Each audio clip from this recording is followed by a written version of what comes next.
Bring in show music, please.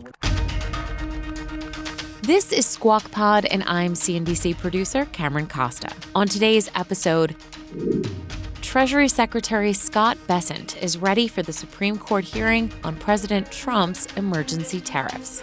There are lots of other authorities that can be used, but IEEPA is by far the cleanest, and it gives the U.S. and the president the most negotiating authority. He says an economic tipping point merits emergency measures. IEEPA is an emergency authority, and we were in an emergency situation. And Palantir CEO Alex Karp has a sharp message for critics. Most of GDP growth in this country is because of AI. The real question is, how do we grow that and expose workers? What is the worker available GDP? He's snapping back at short sellers, and he's speaking colorfully, as he always does. I'm not the only one who's a freak show. I'm just more open about it. Those big conversations, plus the longest government shutdown in U.S. history, and another opponent to Elon Musk's pay package. Okay, Norway, we got you. It's Tuesday, November 4th, 2025, Election Day, and Squawk Pod begins right now. Stand Becky by in 3, 2, 1. Cue, please. Good morning, everybody. Welcome to Squawk Box right here on CNBC. I'm Becky Quick, along with Joe Kernan and Andrew Ross Sorkin. Meantime, it is now day 35 of the government shutdown. The Trump administration telling a federal judge it's going to use several billions dollars worth of contingency funds to pay for Americans' SNAP food benefits. But that will only cover part of the total paid out each month. It's unclear when that money will begin flowing. And we're going to get to speak in just a little bit with Treasury Secretary Scott Bessent right here on Squawk Box. In addition, the Wall Street Journal is saying that hundreds of travel-related businesses like hotels and casinos are asking Congress to pass a simple funding bill to end that shutdown. Also, an airline industry group saying more than 3 million U.S. passengers have been impacted by delays or cancellations stemming from air traffic controller issues since the shutdown began. Tesla is going to be holding its annual shareholder meeting on Thursday. Norway's sovereign wealth fund says that it will vote against Elon Musk's proposed pay package. If it's approved, the plan could grant Musk stock worth $1 trillion over 10 years. The Norwegian fund holds about a 1.1% stake in Tesla that's worth $17 billion. Fund leaders say that they're concerned about the size of the pay plan, dilution, and, in their words, lack of mitigation of key person risk. We're also hearing from longtime shareholder Barron Capital. Ron Barron's firm says that it will vote in favor of that pay package.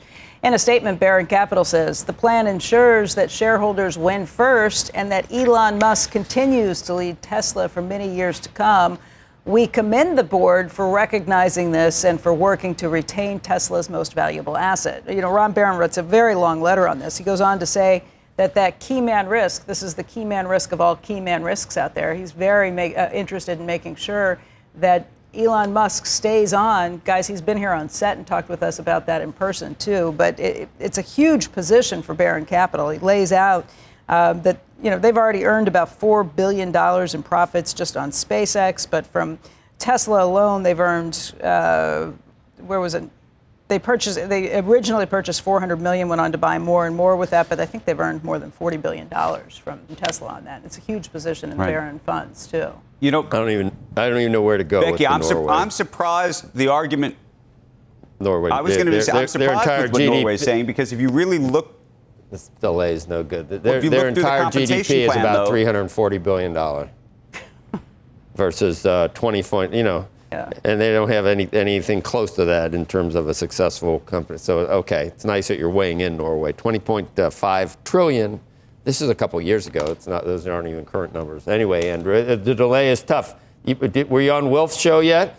I did Wilf's show this morning, but on the Norway issue, the thing that surprised me was the truth is, if you really look through the Tesla plan, it actually calls for, in fact, effectively creating a successor to Elon Musk as part of the actual plan itself, meaning he can't be paid at least some of the amount of money unless a successor is ultimately picked. At least that's what the plan appears to suggest. So I was surprised to hear that was the rationale. There are lots of other people with lots of other rationales, but that argument at least to me, doesn't bear as much weight, given that they specifically talk about finding a successor.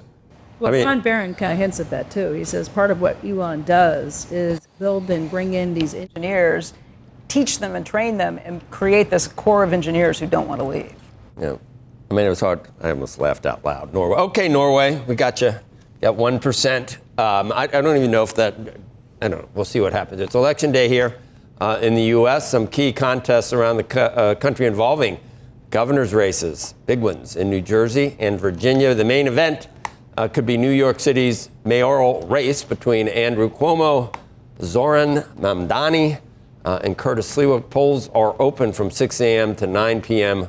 Local time. And President Trump telling supporters on Truth Social to vote for Cuomo, threatening to send only the very minimum amount of federal money to New York if Mamdani wins. We'll get a live report from Midtown later this hour. I don't know. I was looking at it's 90% plus, I think, on most of the prediction markets. And really the other stuff on the prediction markets is, does he win by 10%? Is it greater than 10%? Less than 10%? Does Staten Island's going to go for Sliwa. Yeah. Staten Island's going. I read something this morning. But did you see? Succeed. If you on Kalshi, interestingly, the folks who are betting effectively in New York versus the folks who are betting outside of New York are distinctly different. People in New York are actually thinking that Cuomo could win. It's outside of New York that the folks think that Mamdani would win. And again, this goes to your issue about manipulation. I don't know if it's manipulated, but it's just so interesting to see that distinction. Where does George Soros live, Andrew? You must know that. Come on. This is just in to the newsroom here. Former Vice President Dick Cheney has died due to complications of pneumonia and cardiac and vascular disease. He was the 46th vice president serving under President George W. Bush. Before that, he served as White House Chief of Staff, Congressman from Wyoming, and Secretary of Defense. You can see he was 84, one of the most powerful vice presidents, and was in charge of finding a vice president for President Bush, and said, why not me? In fact, we've referenced it in terms of Scott Bessent, who's going to be on the show later, that sometimes the person looking or tasked with looking for a position ends up being taking that position himself. I was going to just look to see, he got a heart transplant, didn't he? I think, I mean, I don't remember everything. Cardiac disease. Cheney, yeah. I think he did, yeah. And back in March 24th, 2012, he was 71 years old when he actually had the heart transplant. He had a history of heart disease. He had 5 heart attacks by 2010, and he actually, in that year, I think, received an LVAD, a left ventricular assist device to help the heart pump, and then later transplant. So we send condolences to his family and the passing of, would you call him an American icon? I guess he's pretty darn close at this point, given all the, I don't know, people would say he was instrumental in deciding to go forward with the Iraq War. Yep. Which we're still talking about to this day. And maybe, guys, do you think neocon was sort of, that was something that that word came about in there? Of course, he's got some famous family members, obviously, as well. On the other side. But a true Wyoming person wore cowboy hats, and we all remember the unfortunate incident with the hunting incident as well. Yeah. Next on Squawk Pod, tomorrow the Supreme Court hears the Trump administration's oral arguments for use of the International Emergency Economic Powers Act, or IEPA. It's a test of executive powers, and its implications will hit tariffs and far beyond that. Treasury Secretary Scott Bessent will be there at the hearing, and he stands by the president's emergency measures. So there's a concept of a tipping point. What if someone had held up their hand, like many people did before the great financial crisis, and said, we're heading for a calamity in the housing market, And if someone had exercised emergency powers then, we would not have had to go through 2008, 2009.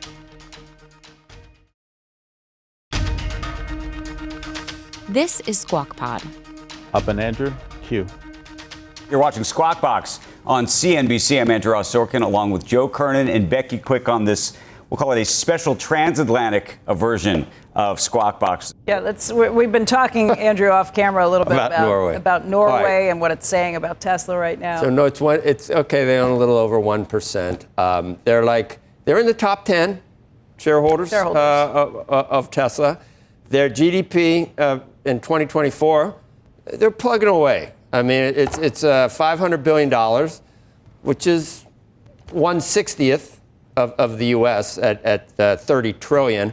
But it is a third of Tesla's market cap, their GDP. So, and they actually, in addition to crappy Netflix TV series, they do award the Nobel Peace Prize, while the other 6 prizes do come from Stockholm. So just a little background on coming from socialism land, which we're headed for. What about on a per person basis? GDP is not bad. It's not the U.S. It's, I think, 50,000 or thereabouts, and we're up at 60 or 70. It's supposedly a great place. Beautiful scenery. Some of the most beautiful scenery on the planet is in Norway. And I'm not, far be it from me to disparage a European country. I think Elsa and Anna may be from there as well. What I will say is Barron Capital, I misspoke before, Barron Capital has earned about $8 billion in profits, realized and unrealized, from their Tesla shares. And in terms of the ownership, he goes on to say that Musk entities now represent about 26% of the firm's $44 billion in assets under management, so about $11 billion worth of their assets under management. Ron Barron has been a long-time Tesla bull. He owned this. The only time I remember him selling any shares was when he said it was getting to be too big of a stake in their funds because it had grown and appreciated so much. So he sold some at some point. But at this point, Musk entities make up 26% of their $44 billion in assets under management. There are big firms, BlackRock, I think, and State Street. They're bigger than Norway. I don't know which way. I guess when we hear how they're going to vote. Those are always the biggest owners, right? The conglomerates that have all the funds. Okay. Yeah.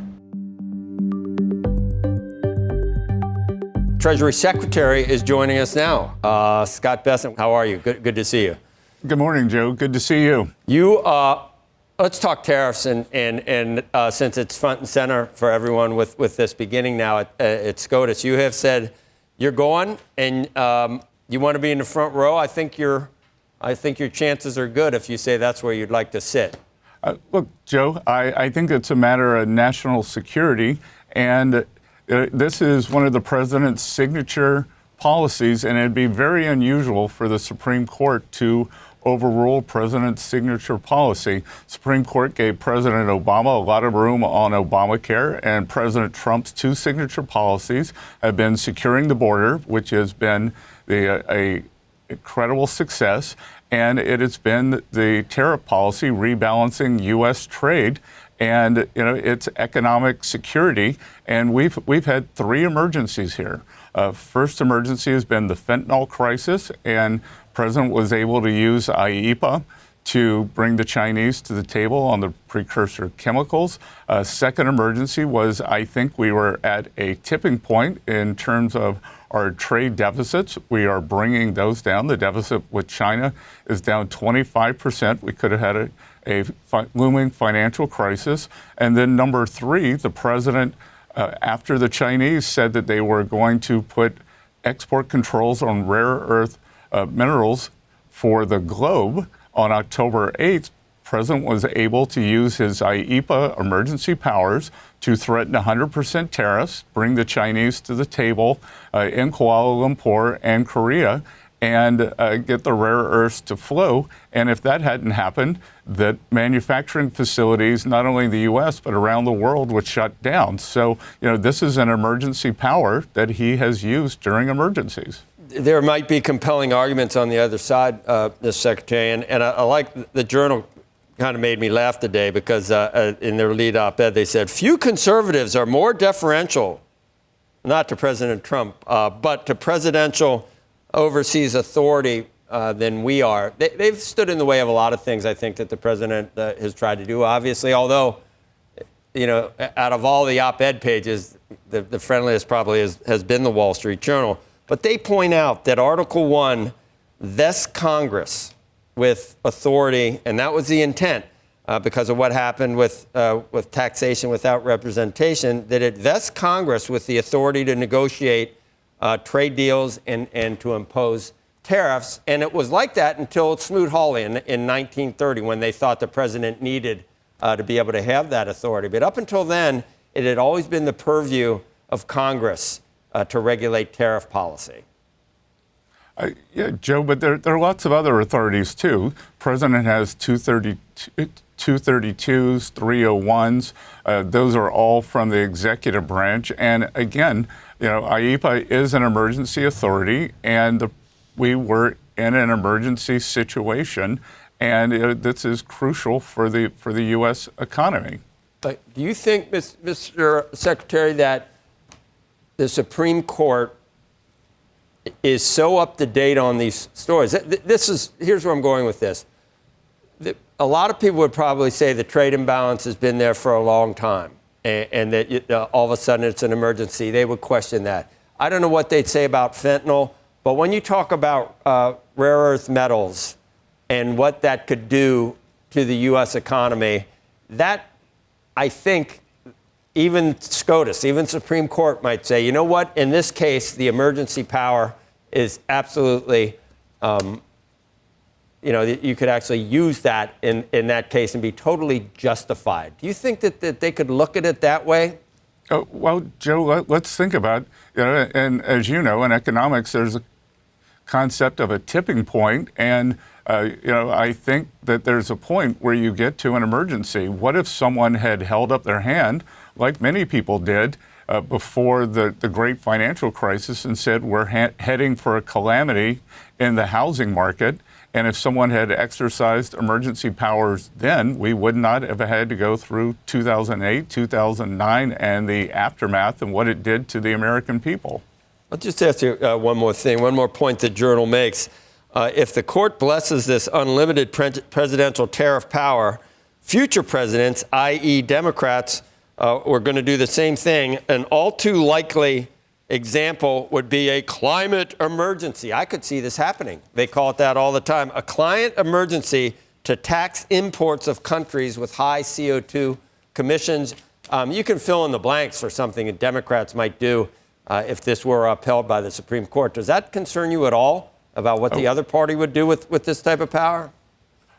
Look, if the president does need emergency power, and I would question whether there's a climate emergency. I've been hearing for years that there's an emergency. The planet's going to be on fire in 5 years, 10 years. And the only thing that's happened with that is an excuse for my children not to do their homework because there's not going to be a planet. So, it's all been proven wrong.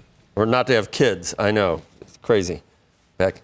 Mr. Secretary, thanks for being with us today. We're now in day 35 of this government shutdown, tied for the longest government shutdown ever. The Hill has just been reporting in the last couple of hours that some centrist Democrats are signaling to their Republican counterparts that they might be willing to cut a deal, that we could see an end to this coming soon. I think Susan Collins had kind of suggested maybe we see an end to this by the end of this week. But they're also saying, some of these centrist Democrats, that a red flag is that the president may not be serious about health care reform. Can you tell us what the administration's plan is on this front, what you're hearing about any of these talks, what you know? So, Becky, I've called for 5 brave Democrats to come across the aisle. And, what's changed since we got the clean continuing resolution in the spring? 2 things. One, Senator Schumer's poll numbers, he's sinking like a stone. So we're being held hostage to his poll numbers.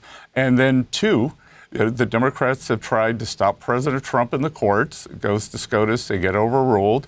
They've tried to stop President Trump in the mainstream media. That hasn't worked. So now they've shut down the government and they're harming the economy. So I think it would be great if 5 moderate Democrats became heroes, reopened the government, and for the entire shutdown, whether it's President Trump, Speaker Johnson, or Leader Thune, they've said reopen the government and we can have the conversation on health care, but we can't do it while the government's closed down. What should that conversation look like, Mr. Secretary? Because it's also been pointed out, the subsidies were pandemic era subsidies, and you need those to keep some premiums from doubling for people. But the real thing is it's the Unaffordable Care Act. The premiums are going up because the cost is going up, and there's no way to provide Affordable Care Act services without numbers like that. Is there a plan? Because the president has talked about a plan for a long time, and here we are. Yeah, Joe, I'm not going to get into negotiations until the Democrats reopen the government. So, I'm not going to preview it, that reopen the government and then the talks can start. And, the crazy thing is they kept talking about a November 21st deadline, and we're getting there, and they haven't reopened the government. So, we're starting to see this affect the economy. We're starting to see the airport delays and shutdowns. And I can tell you the American people are going to blame the Democrats if the busiest travel day of the year, the day after Thanksgiving, is a disaster. People aren't able to be with their families. They should be ashamed. There's an election today in various places, Mr. Secretary. As the highest economic official in our country, and we're sitting in the capitalist center of the universe right here in New York City, and we might elect either a socialist if you talk to one person, or if you talk to the president himself, a communist. What is your take on what's happening in New York City, how it could affect the country writ large? Well, Joe, that New York is losing its status as the capital of capital. The United States is maintaining it. They're opening Wall Street down in Texas, and Wall Street jobs have been fleeing New York. What we saw during the pandemic was the greatest transfer of wealth in history from Manhattan County to Palm Beach County. And I can tell you that if you get Caracas on the Hudson, which it looks like the polls are saying you're going to get, you're going to see more people, more capital fleeing. So it's good for Connecticut real estate, good for Florida real estate. And nothing says that New York has to remain the financial capital. Secretary, we always get to some of the interesting water cooler type stuff. And I guess Tesla and shareholders are going to decide on a pay package. The latest I've seen, and I loved your answer that you gave, was there was some kind of kerfuffle you had, not with Bill Pulte in this case, which we've asked you about in the past. This one involved Elon Musk, that you grabbed him by the collar or something, and your only response was, that can't be true because he didn't have a collar. I think he has a scruff of his neck. Was there any grabbing of anything in that general area, Mr. Secretary? Yeah, no, Joe. Look, this is old news, and Jesse Waters has a great sense of humor, and Elon and I were very passionate about what needed to be done with government. He did a fantastic job in setting a trajectory for downsizing government, which we've continued. Spending is down over the past 2 quarters. We're going to keep it down. And what's gone unnoticed during the government shutdown is they had a smaller deficit for fiscal year 25 than we did for 24. It was small, but nonetheless, the deficit was smaller, and because the GDP went up, deficit to GDP went from 6.4% to 5.9%, and I think we can continue bringing that down. You okay with that compensation package? And then I know Andrew has a question. Well, I think it's great that Elon's back in the private sector. He's one of the great entrepreneurs of the generation. That's up for the shareholders to decide. but the amount of value that he's created for his investors and for his shareholders is phenomenal, and it's across a range of industries. Mr. Secretary, I wanted to actually go back to the issue of New York and the prospect that Zohran Mamdani could be the next mayor. The president made a comment during the 60 Minutes interview on Sunday that potentially the administration would, or Washington writ large, would send less money to New York as a result of that, in part because he said, you don't want a communist effectively in charge that would then misspend such money. How much discretion does the administration have in terms of its ability to turn on the spigot or turn off the spigot to a particular state, and in what areas? Well, I think it's on a lot of the large infrastructure, spending, and Andrew, I think we can see that we have some discretion here in D.C., but the real discretion is people voting with their feet. You see these Democratic states. New York has, for years, had net outbound migration. Illinois, net outbound migration. California, net outbound migration. So it seems like more money should go to the states that people are moving to. Mr. Secretary, if the Supreme Court were to go against the president on this, are you confident that another route can be found to continue with the policy and not get into the morass of trying to be? I don't even know how it would work if you had to, start reversing some of the what we've seen with the tariffs. Yeah, Joe, there are lots of other authorities that can be used, but IEPA is by far the cleanest, and it gives the U.S. and the president the most negotiating authority.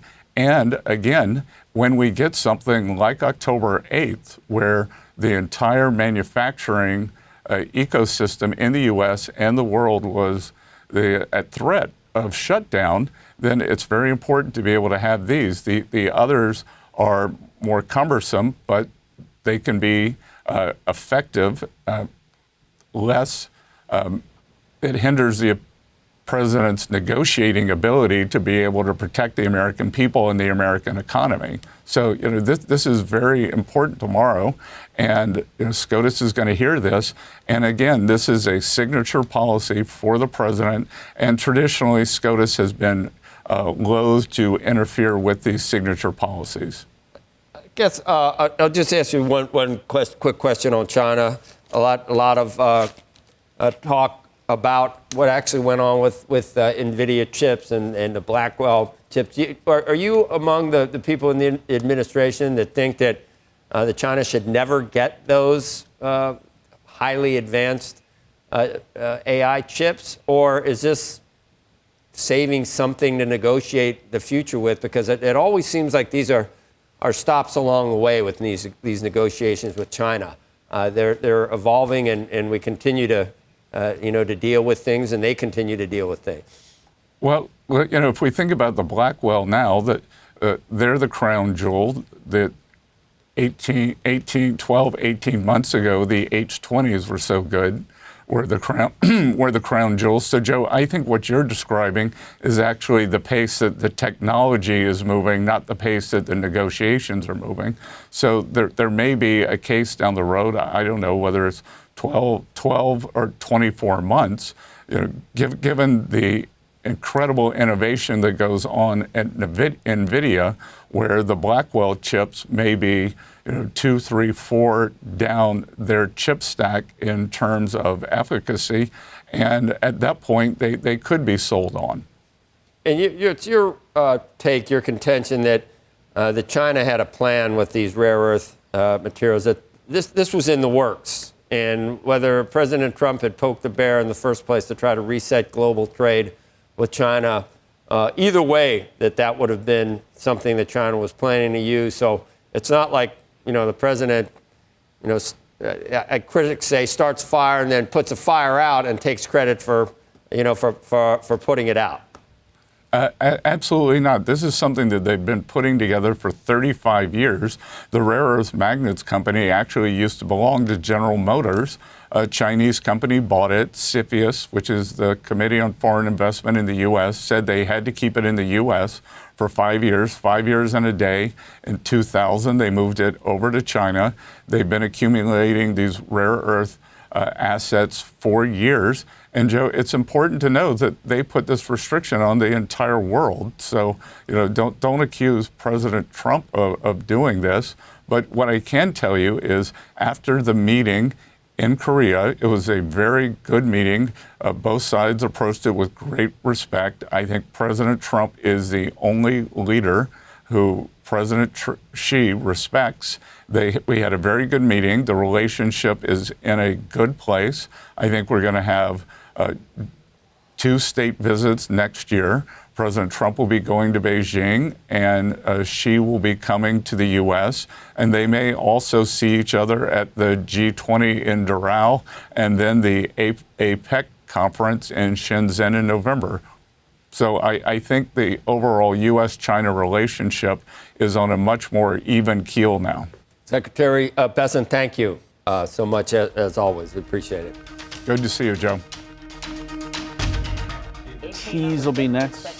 Still to come, software company and government contractor Palantir beat Wall Street estimates and gave strong guidance in the third quarter. But investors may be growing wary of AI valuations. CEO Alex Karp has a message for the dubious and for the short sellers. They're in the business of being skeptical and being wrong, and we're in the business of giving an unfair advantage to American workers, American warfighters, and our investors. He's fired up about skeptics and many other things. Palantir is about pragmatic decisions that create unfair advantages for America and its allies. And on that, we've been right for almost 20 years on all major decisions. Squawk Pod will be right back.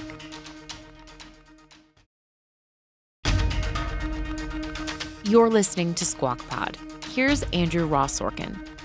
Alex Karp is with us, Palantir CEO. Alex, it is so good to see you. The earnings were a blowout, I think, across the board. We can talk about maybe why the stock market reacting the way it is. But, I was listening to the call yesterday, and I wanted to, just for those who didn't get an opportunity to hear it, I think you made some fascinating points about why you think this company and maybe even yourself are so misunderstood. Well, there are lots of easy ways to misunderstand me. I misunderstand myself, and it's not like the super conventional playbook thing. Look, we're an anti-playbook company. If you want to do the personal version, I'm like this dyslexic, formerly and I believe currently still left of center, who actually sticks up for progressive values, which triggers TDS loving people, because I think the Democrats are no longer progressive. And then the company is built in a truly sui generis, unique way, which would only be possible in America, and actually explodes every assumption of how an expert would build a software business. The more you actually know about building software, the more odd, unique, and inexplicable our rise in success, and I would say domination on the enterprise software battlefield looks and is. And then I would say one of my main issues is Palantir, because we called a lot of things that are kind of establishment views that often are viewed as kind of being super woke into question in every single assumption of Palantir. The people who piled in to Palantir were people investing their own money, often people who are not in the investor class, non-experts. And even till today, the experts sit on the sideline and say, hey, this can't be true, while the average American who invested in Palantir, and for the first time, maybe arguably since World War II, average Americans got venture returns investing in Palantir. So you have this massive divide between the average person who evaluated it themselves and the expert class that still was working on assumptions that have historically not been true, that obviously, if you look at the earnings, if you actually look at, we grew the company, I'll go through if you want to go through the numbers, but extraordinary results, yep. And then the expert class is weak-kneed and the retail people are all in. So, but in fairness, but that's what I wanted to ask you about, in terms of because there is a misunderstanding. Clearly, you look at the analysts. Most analysts, think that this stock is overpriced. You have people like Michael Burry out there shorting it. Everybody who's shorted this stock thus far has been on the losing end of it.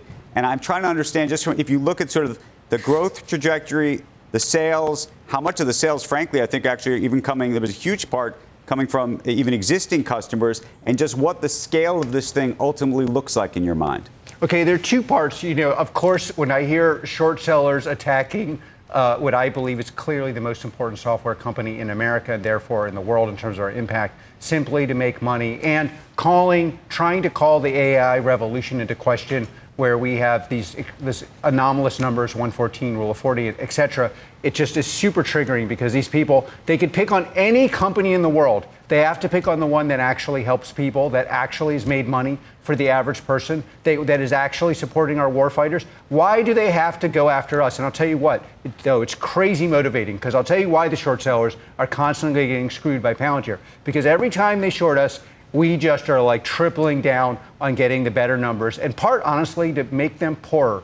But okay, so the question of the actual power of the business and what is it worth? I mean, at the end of the day, one of the things that is actually in the book, the biography, and that I actually think you always have to ask is the person persuasive or are they right? And across all sorts of movements, political, I mean, you see this on the regressive part of the Democratic Party. We're about to probably have a complete disaster. I was born in New York. But if you actually said, do these things actually work? Everyone's like, of course I'm not going to vote for that. But instead they ask, does it work in theory? The theoreticians, you have to ask, how often have you been right? And Palantir is about pragmatic decisions that create unfair advantages for America and its allies. And on that, we've been right for almost 20 years on all major decisions, and I believe we'll be right going forward. Now, you could argue, I don't know, they're constantly but they thought Palantir was overvalued at 10. They thought it was overvalued at 20. I'm not even here saying what the valuation is. I'm just saying, find a company in the world that has a rule of 114, that has U.S. commercial growing at 121%, that aggregate growth in the U.S. is 77%, that has throwing off free cash flow in a way that's anomalous, and that is fully aligned with our customers. And you figure out the value, but they're in the business of being skeptical and being wrong, and we're in the business of giving an unfair advantage to American workers, American warfighters, and our investors. Being short is a very difficult place to be, because you can lose everything, right? You can drive these people into the ground. Thank God. Like that. Michael Burry put a really big bet on it. It's almost $1 billion. It's $912 million. That's a big step for him to put into that. When you say you redouble your efforts, what do you do? What do you go back in? Well, first of all, he's actually putting a short on AI. So the way I read it was us and NVIDIA, and it's like he's the biggest position is you, though. Yeah. I'm just looking through all of his shorts. Great. Okay. So, and then, by the way, with the shorts, it's very complex. It's not even clear that, honestly, I think what is going on here is market manipulation. We delivered the best results anyone's ever seen. It's not even clear he's not doing this to get out of his position. I mean, these people, they claim to be ethical, but, they're actually shorting one of the great businesses of the world. And I'm not against shorting as a matter of theory, but I'm just saying, pick something that is not doing a noble task, and, it's us against them, and that's a good position for us. I mean, look, when you're printing a rule of 114, again, people who aren't technical, I think roughly an incredible score, like an Olympic grade score on rule of 14 is like 50. I mean, that's roughly if you're between 50 and 7, you're an Olympic athlete, a unique implement athlete. This is like Michael Phelps like score, like Michael Jordan. There are no scores like this. And 121 growth off of almost a 1.5 run rate in U.S. commercial, and a 77% growth in the U.S., and an aggregate off of an aggregate base of $4.5 billion. By the way, I predicted we'd get here. So, it's like, if you want to short that, be my guest. You go ahead. We're just going to go do our things. I mean, look, I'll tell you, there's a tale of two cities in our society. We need experts versus retail. And you see it I don't know why these newspapers are helping Mandani win. I don't know why we can't have honest discussions about our future. I don't know why we have to allow fentanyl attack. But it's almost always sympathy for the expert that doesn't need it, the short seller that has some ridiculous reason for doing something against. I mean, most of GDP growth in this country is because of AI. The real question is, how do we grow that and expose workers? What is the worker available GDP? That's the question for our society. Instead of aligning on that, we've got these completely, and again, if the numbers weren't there, great, be my guest. But then the numbers are there. So then you're not, it's not even clear he's actually shorting us. It's probably just, how do I get my position out and not look like a fool? I don't know. But I do think this behavior is egregious, and I'm going to be dancing around when it's proven wrong. Right. Alex, we've heard a lot of talk from the likes of a Michael Burry, but more broadly about whether we're in an AI bubble, whether the economics make sense. Clearly, in the context of Palantir, they do make sense insofar as you're printing money over there. Not everybody in the AI space is printing money in the same way, and they're spending an enormous amount on chips, data centers, and the like. How do you see the broader space right now in terms of just how things are developing? There are two subtle issues in AI. What is the addressable market, and what is the addressable market for things that work? Meaning you make more money and the quality of the money is higher. So top line and bottom line grow.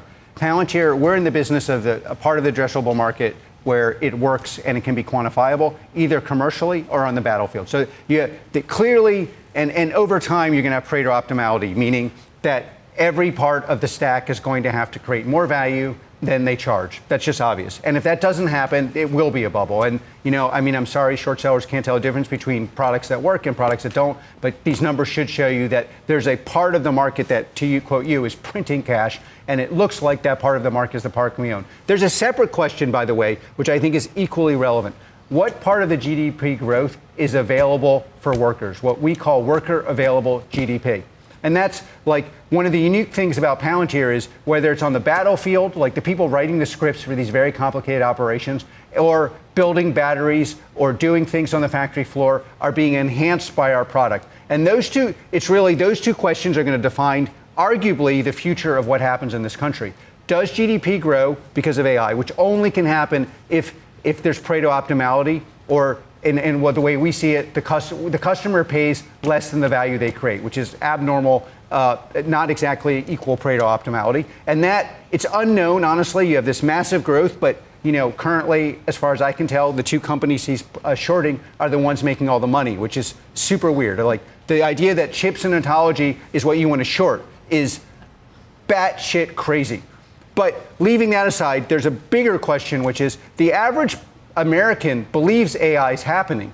They're just not sure if it's going to happen for them or it's just me getting rich. And that's the battle we have to fight, because if you want a sane society, you can't just have GDP growth for us and no GDP growth for them. So like finding out what is available for the worker and proving it's available for the worker is going to be absolutely crucial. By the way, to be slightly political, you can't, if the AI revolution is real, it has downstream consequences. Like, how can you have an AI revolution and an open border?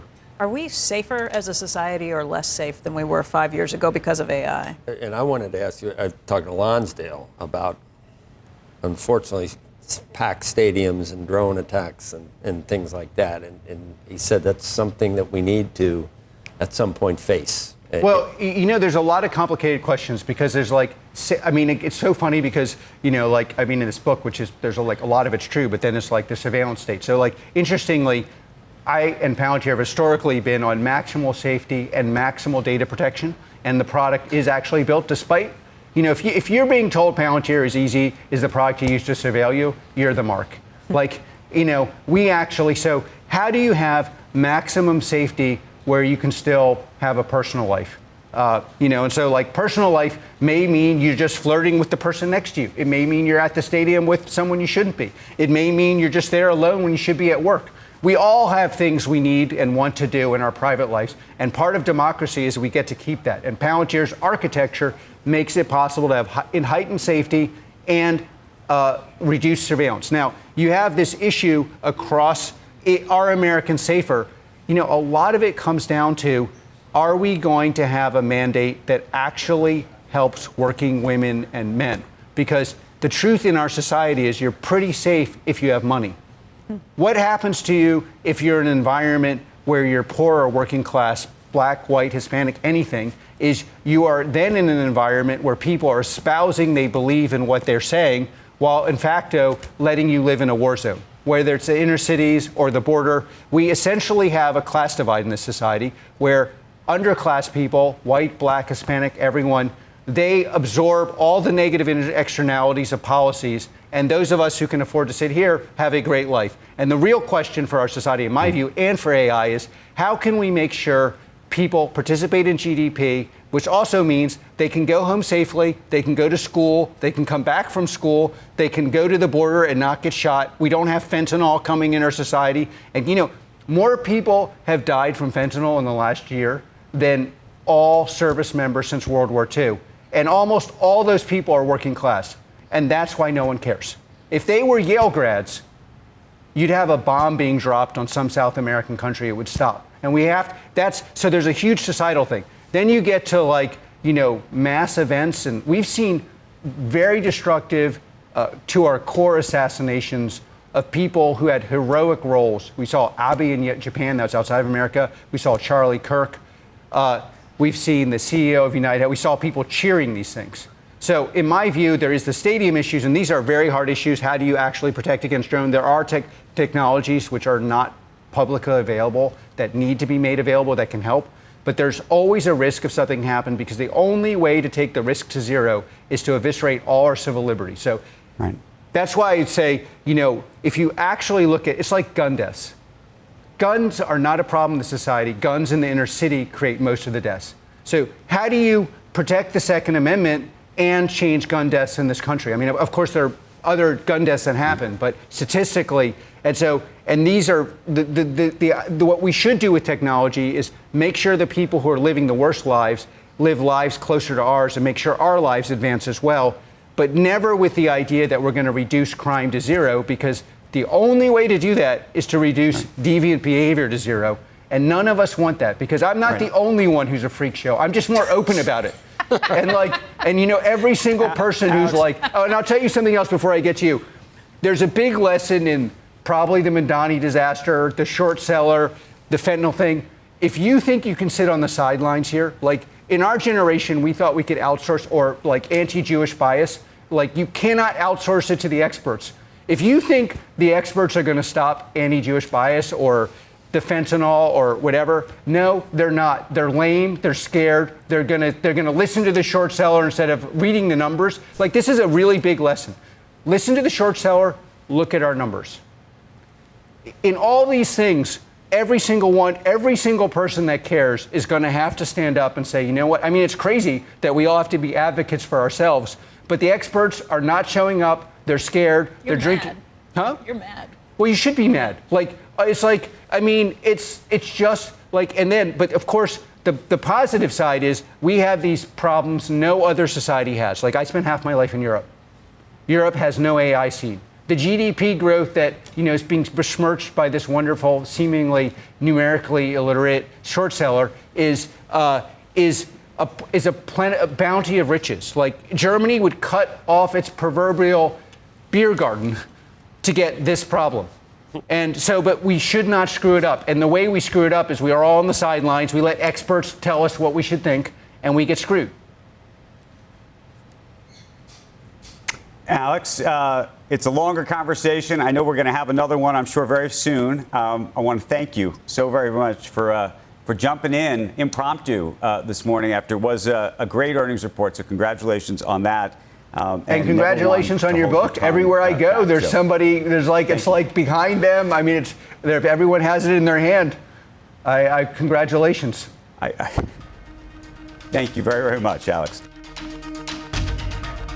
That's the podcast for today. Thank you for tuning in. Squawk Box is hosted by Joe Kernan, Becky Quick, and Andrew Ross Sorkin on CNBC at 6 a.m. Eastern every weekday morning. To get the smartest takes from that TV show right into your ears, follow us on Squawk Pod wherever you get your podcasts. We'll meet you right back here tomorrow. Have a great day. We are clear. Thanks, guys.